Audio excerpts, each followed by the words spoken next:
दोस्तों, क्या आप सब जानते हैं कि इस वक्त दुनिया में सबसे ताकतवर कंप्यूटर एक सुपर कंप्यूटर है जो 2 लाख ट्रिलियन कैलकुलेशंस फी सेकंड कर सकता है और जो 100 GB पर सेकंड से भी ज़्यादा स्पीड के साथ कनेक्ट होता है। लेकिन कुरान पाक में मौजूद एक सूरत ऐसी भी है जिसमें मौजूद कोडिंग के आगे ये जदीद सुपर कंप्यूटर भी सिफर नजर आते हैं। सूरतुल कौसर कुरान करीम की सबसे छोटी सूरत है, लेकिन आप ये जानकर हैरान रह जाएंगे कि इस छोटी सी सूरत में नंबर 10 की कोडिंग इस अंदाज से मौजूद है कि आज का सुपर कंप्यूटर भी इस कमाल कोडिंग के सामने सिफर है। कुरान की ये सूरत सिर्फ 10 अल्फाज पर मुश्तमिल है, जिसकी पहली आयत में मौजूद हरूफ भी 10 हैं। इसी तरह दूसरी आयत के अल्फाज भी 10 ही हैं। फिर आखिरी आयत के हरूफ की तादाद भी 10 ही है। वो हरूफ जो इस सूरत में सिर्फ एक दफा आए हैं उनकी तादाद भी 10 है। इस पूरी सूरत में जो सबसे ज्यादा तकरार के साथ लफ्ज आया है वो हरूफ अलफ है, जिसकी तादाद भी 10 है। इसी सूरत की तमाम आयात का एहतमाम हरफ रा पर होता है, जो कि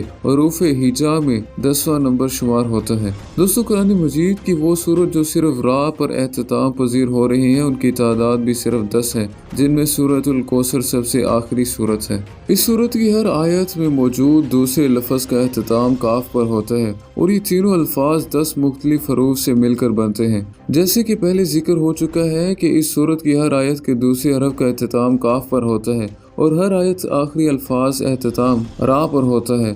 तो दोस्तों, समझने वाली बात यह है कि काफ की न्यूमेरिकल वैल्यू 20 है, जबकि हरफ रा की न्यूमेरिकल वैल्यू 200 होती है। तो 200 को अगर आप 20 के टेबल में देखें तो ये 10 बनता है। कुरान करीम की बाकी सूरतों की तरह सूरतुल कौसर की इब्तिदा भी बिस्मिल्लाह शरीफ से होती है।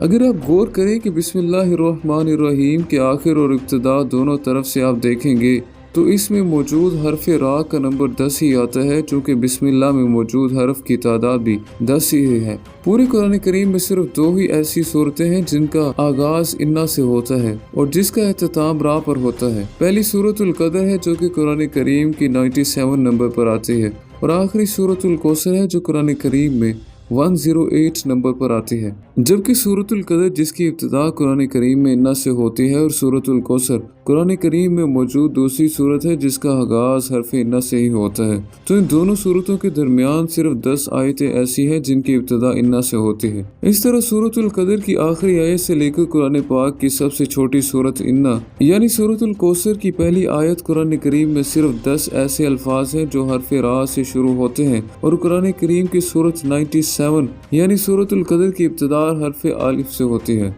और इस पूरी सूरत में सिर्फ 10 ऐसे अल्फाज हैं जिनकी इब्तिदा हरफ अलिफ से होती है। ये कुरान करीम की सबसे छोटी सूरत है जिसमें हमने कैलकुलेशन की इस हैरान कुन तरतीब को जाना, जो ये साबित करती है कि ये अल्फाज किसी इंसान के नहीं हो सकते। ये शान सिर्फ अल्लाह ही की है जिसने इस छोटी सी सूरत में ऐसी तरतीब से अल्फाजों को जमा किया है कि जिसकी तरतीब को दुनिया का एक सुपर कंप्यूटर भी हल नहीं कर सका।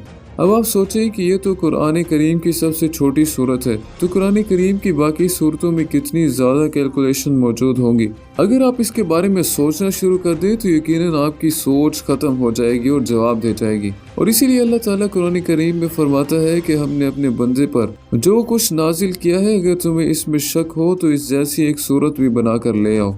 दोस्तों, ये थी हमारी आज की वीडियो कैसी लगी अपनी राय का इजहार कमेंट सेक्शन में ज़रूर मेंशन कीजिएगा। अगर अभी तक आपने हमारे चैनल को सब्सक्राइब नहीं किया तो इसे ज़रूर सब्सक्राइब भी कर लें।